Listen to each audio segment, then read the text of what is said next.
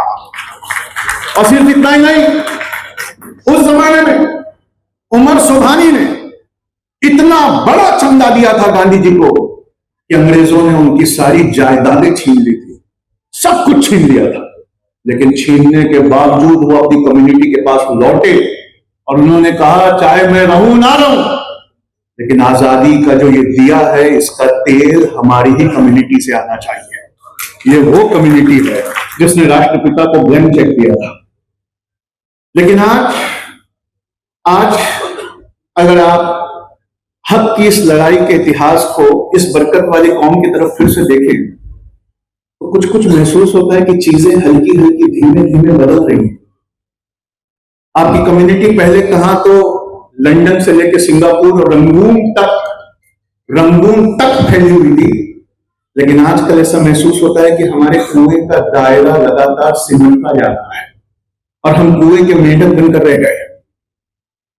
दुनिया में हर हक की लड़ाई के लिए दिल खोलकर मदद करने वाली इस कम्युनिटी के पास जो मेरे सामने बैठी है, जिसकी बरकतों के मैंने इतने कसीदे पढ़ दिए, ये क्या रोने वाली बात है कि इसके पास अपनी एक यूनिवर्सिटी नहीं है। आप सोचिए, ये वो हैं जिन्होंने आजादी की लड़ाई का सबसे बड़ा चंदा दिया, आज इनके पास अपनी एक, छोड़िए ना यूनिवर्सिटी, आप बताइए ना, आपके पास एक मेडिकल कॉलेज है अपना, एक मेडिकल कॉलेज। मैं आपको एक बात बताना चाहता हूं कि कभी बाजार की हर तीसरी दुकान में शक्कर की मिठास घोलती ये कौम। बाजार की हर तीसरी दुकान में शक्कर की मिठास घोलती ये कौम आज ऑनलाइन बिजनेसेस से नदारद है। जमाना बदल रहा है, करवटें ले रहा है। हम अभी भी उन्हीं पुराने मार्केट्स में अपनी दुकान खोले बैठे हैं, जबकि एक पूरी जनरेशन बड़ी हो रही है जो मार्केट जाकर कुछ खरीदना पसंद नहीं करती, वो ऑनलाइन खरीदती है। क्या हो गया इस कौम को? क्या ये वो कौम नहीं है मेमनों की जो हालात और जमाने को बदलता हुआ पहले देख लेती थी, इससे पहले कि हवाएं बदले उससे पहले अपने व्यापार करने का तरीका बदल देती थी। ये वो कौम थी जो अल्लाह के रसूल के प्रिंसिपल्स को मजबूती से पकड़ती, लेकिन जमाने के हर करवट के साथ अपने व्यापार करने के तरीके को एकदम बदल देती। आज ऑनलाइन में आप नहीं है, एजुकेशन में आप नहीं है, और ये कौम जो हक का चंदा देती आज जानी जाती है महंगी शादियां करने के लिए। ये वो कौम, मैं आपको बताऊं, रोजे महशर शादियों के बड़े खर्चों पे जब हिसाब किताब होगा तो मुझे मेरी तलखी के लिए माफ कर दें,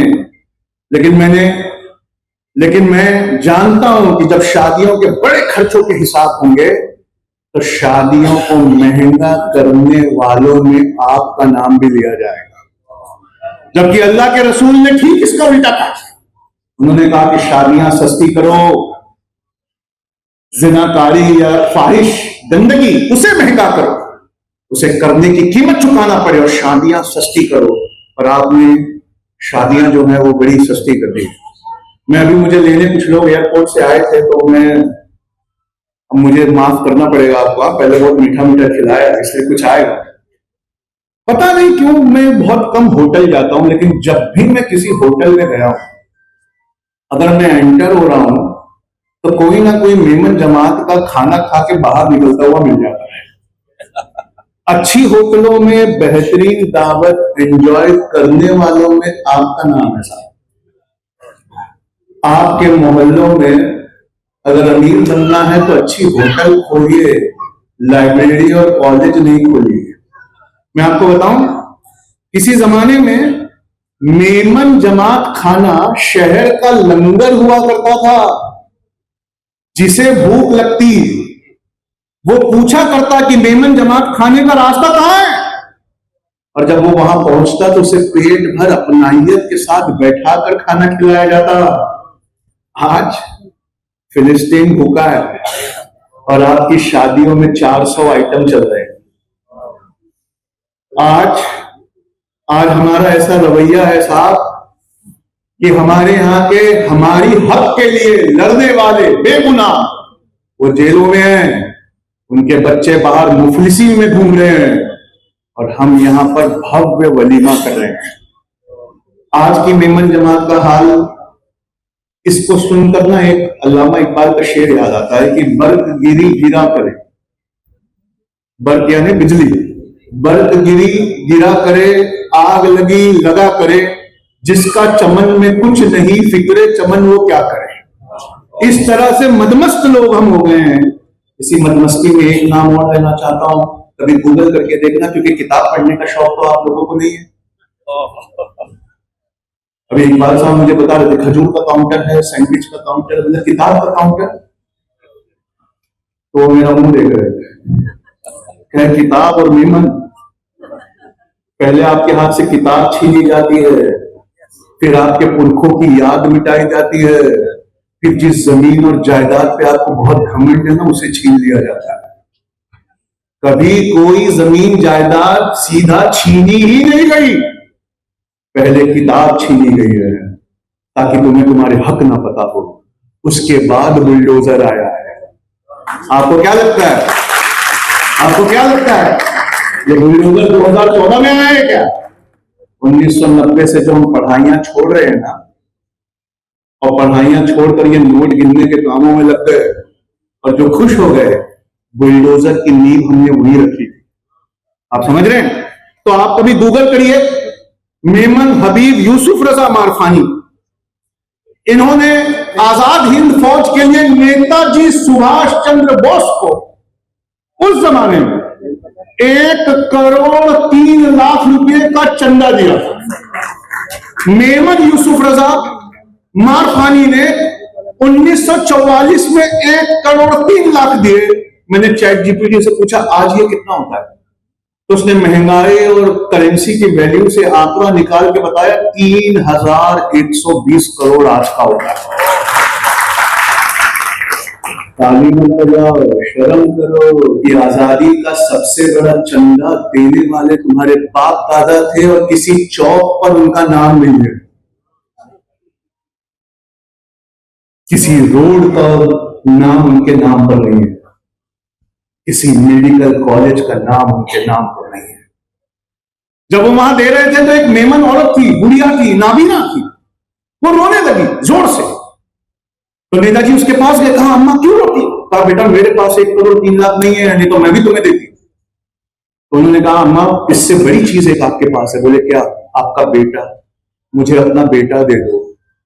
आपको मालूम है आजाद हिंद फौज का पहला ऑफिसर एक मेमन था जिसका नाम यूसुफ रजा रंधेरी था, और उसका हाथ पकड़ के उस औरत का नेताजी स्टेज पर लेकर आए। और सुनना मुसलमानों, और शर्म करना, और हो सके तो शर्म के पानी में थोड़ा डूबना। उस नाबीना औरत का हाथ पकड़ के नेताजी स्टेज पर लाए और कहते हैं तुम में से जिसने भारत माता को नहीं देखा इस औरत को देख ले। ये भारत माता का पहला लक़ब मेमन औरत को दिया गया था।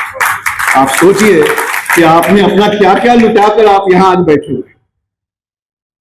जब अल्लाह ने 10 में से 9 बरकतें जिस कारोबार में रखी और वो कारोबार करने का शहूर मेमन कौम को दिया, और नबी पाक सल्लल्लाहु अलैहि वसल्लम ने कारोबार की शुरुआत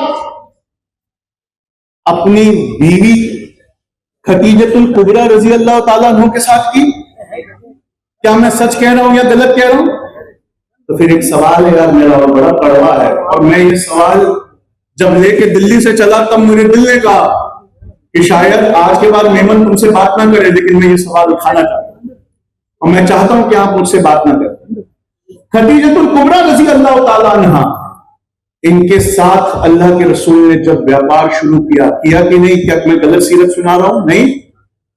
तो फिर हम मेमन जमात के लोग अपनी बच्चियों को क्यों नहीं पढ़ाते? कम उम्र में उनकी शादियां क्यों करते हैं? हम उन्हें पढ़ाते क्यों नहीं? हम कहते हैं बेपर्दगी।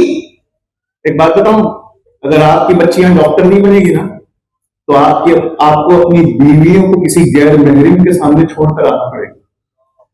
तब बेपर्दगी नहीं होगी, तब बेपर्दगी नहीं होगी। जब आपका बच्चा डिलीवर कराने के लिए गैर महरिम गैर कौम का लोग इंसान होगा। क्यों? क्योंकि आप अपनी बच्चियों को नहीं पढ़ाते। ये भी एक चीज है जो भारत माता कहा गया था जिस औरत को, उससे सीखनी चाहिए कि हमें अपनी औरतों के लिए कुछ करना चाहिए। लेकिन अपनी बात को समेटते हुए मुझे बड़ी फक्र से इकबाल भाई बता रहे थे, और इकबाल भाई को मैं टाइगर बोलता हूं। टाइगर अब हुए पहले मेरा बब्बर सिंह थे, अब उम्र का तकाजा है लेकिन अभी भी टाइगर है। फक्र से कह रहे थे समीर भाई 550 एनजीओ है, उसके हेड आने वाले हैं। यहां पहुंचा तो बताया 400 हेड आए हुए। मैंने कहा अब आपको असली मुबारकबाद, इतनी भी जिंदा है, मुझे नहीं पता था। आप मुझे बताइए, यहां 400 से ज्यादा एनजीओ के नुमाइंदे बैठे हैं। क्या इस हॉल में 400 से ज्यादा एनजीओ के नुमाइंदे हैं? जवाब है हाँ। क्या इस हॉल में बैठे लोग मुझे 400 स्कूलें दिखा सकते हैं? 400 स्कूल दिखा सकते हो क्या? छोड़ो 400, 40 स्कूल दिखा सकते हो? 40 स्कूल दिखा सकते हो? बिना इंटरेस्ट वाला 4 बैंक दिखा सकते हो?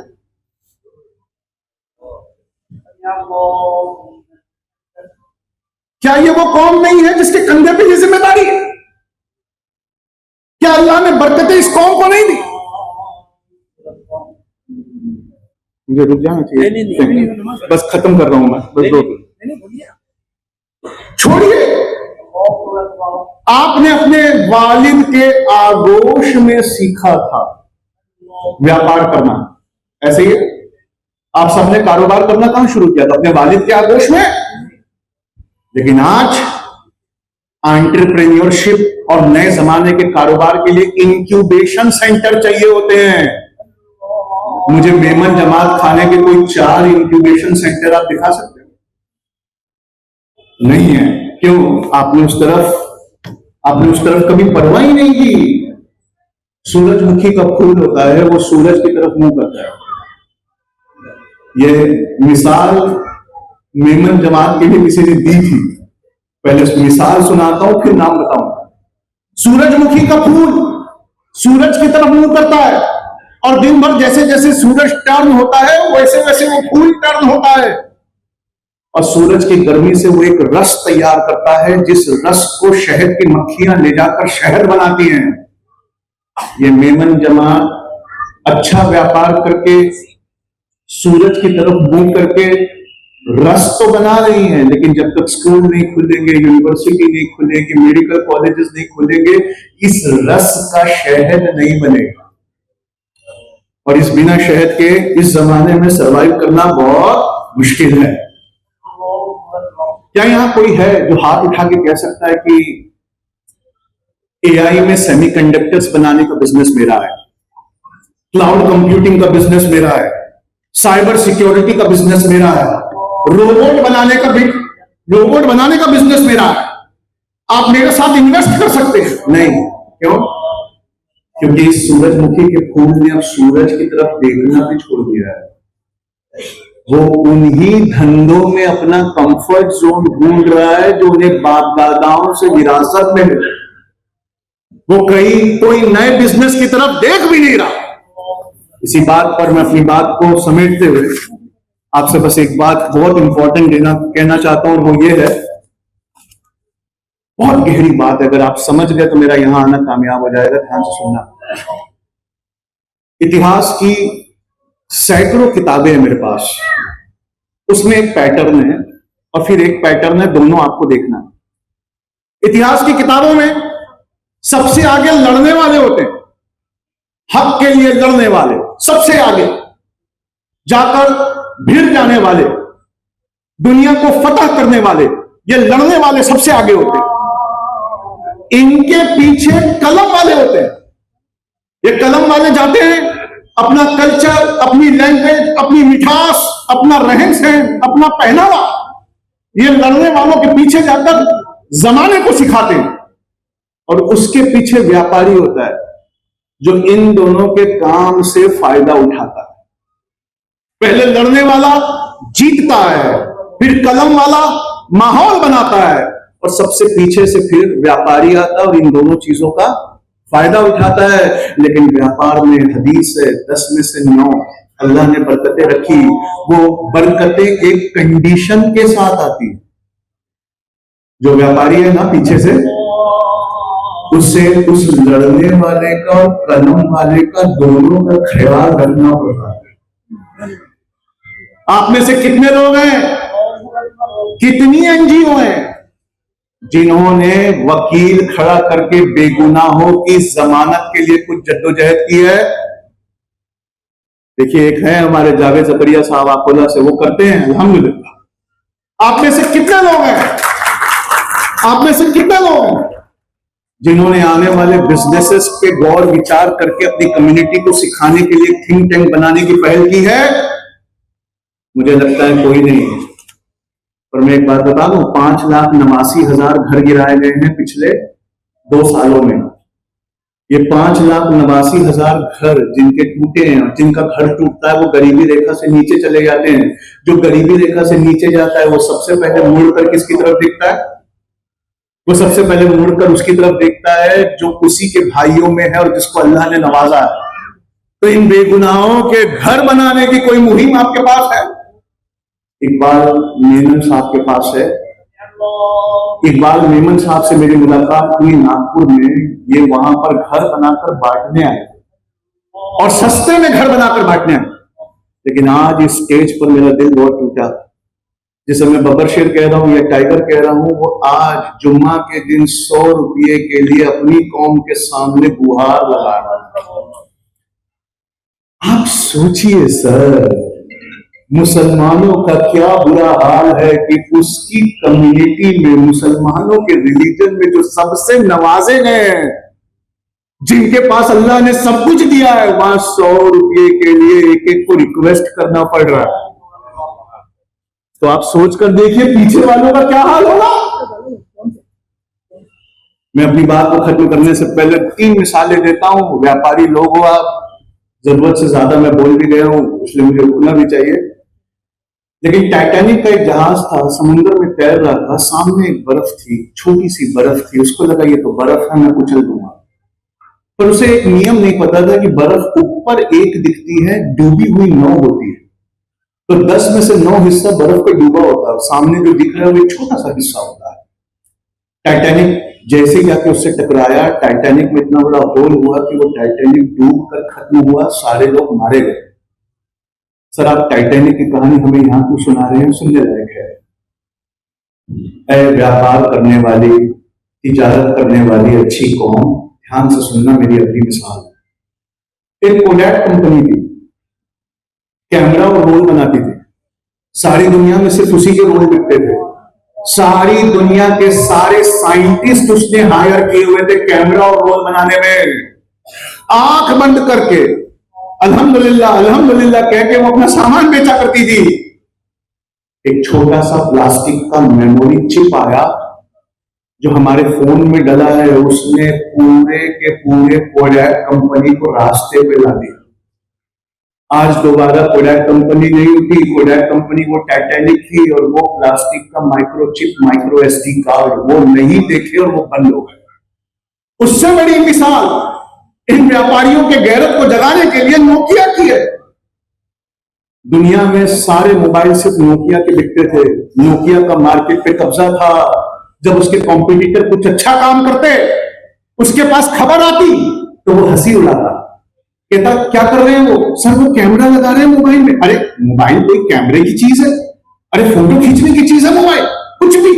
सर वो क्या कर रहे हैं? अरे ईमेल डाल रहे हैं। अरे मोबाइल कोई ईमेल देखने की चीज है? अपना मोबाइल सबसे अच्छा है। वो क्या कर रहे हैं? सर वो टच स्क्रीन लगा रहे हैं। अरे मोबाइल कोई टच स्क्रीन लगाने की चीज है, लोगों को बटन दबाने से प्यार है। ऐसे बोल के हंसी उड़ाता था। आज नोकिया दिख गया। अब इकबाल भाई आप सुनना, ये मिसाल मैंने क्यों दी है। ये इंसान खबर लाता है हमारे पास, जैन समाज का बेहतरीन मेडिकल कॉलेज आ गया, जगो अपना कब आएगा। अरे मेडिकल कॉलेज कोई बनाने की चीज है? ये इंसान खबर लाता है कि कॉलेज बनाना है, यूनिवर्सिटी बनाना है। अरे यार मेमन लोग है, बिरयानी में गोश्त डालो, आलू डालो, खाओ नहीं। यूनिवर्सिटी और कॉलेज और उससे हमारा क्या लेना देना? नोकिया और कोडैक की तरह खत्म हो जाओ अगर अपने बच्चों की सोच का दायरा नहीं बढ़ाओगे। और सोच का दायरा घर में, और सोच का दायरा गल्ले पर बैठने से नहीं बढ़ता है। उसके लिए स्कूल और यूनिवर्सिटी में जाकर ठोकरे खाना पड़ता है। मैं आपसे आखिरी अपील करके उठ रहा हूं, मेरी बातें पूरी हो गई। एक तो यार 100 रुपया, मैं बोलते हुए शर्मिंदा हो रहा हूं कि हर फ्राइडे को 100 रुपया देना है। ठीक है, देना तो पता नहीं आपको क्या क्या चाहिए। देना तो आपको क्या क्या चाहिए। और सुनिए, मेरी बात सुनिए, ये मत सोचिए किसी और के लिए दे रहे हैं। ये जब देंगे ना तब जाके वो बुलडोजर रुकता है। ये देना है अपनी औलादों के लिए, अपनी आने वाली नस्लों के लिए। लेकिन मैं अपनी बात खत्म करने से पहले आप लोगों से गुजारिश करना चाहता हूं कि अगली बार जब मैं मेमन जमात के किसी प्रोग्राम में आऊं तो कम से कम हमारे पास दिखाने के लिए एक यूनिवर्सिटी हो, एक मेडिकल कॉलेज हो, एक स्कूल हो।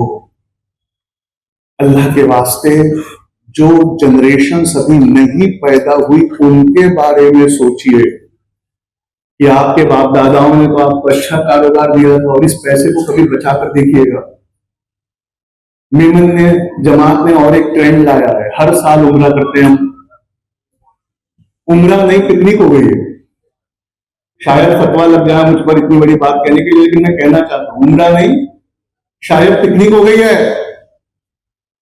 है लोगों, कुरान की वो आयत भी पढ़ लो जिसमें अल्लाह ने कहा कि ज़कात का पैसा गर्दनें छुड़ाने के लिए है। साल में एक उम्रा किया करो और बाकी उम्रा के पैसे जमा करके किसी बेगुनाह की जमानतें करवाया करो। दो काबे हैं, दो काबे हैं, एक मक्का में वो महदूद है, उसमें वो लामहदूद आ नहीं सकता, और एक मोमिन के दिल में है, ये भी लामहदूद है, इस लामहदूद में से वो लामहदूद जा नहीं सकता। उस काबे का तवाफ कर लिए। बहुत से बच्चे हैं जिनका एडमिशन नहीं हो रहा है, बहुत से लोग हैं जिनकी जमानतें नहीं हो रही है, बहुत से लोग हैं जिनका घर तोड़ा जा रहा है, बहुत से लोग हैं जो बीमारी का इलाज नहीं करा सकते तो गरीबी रेखा से नीचे जा रहे हैं।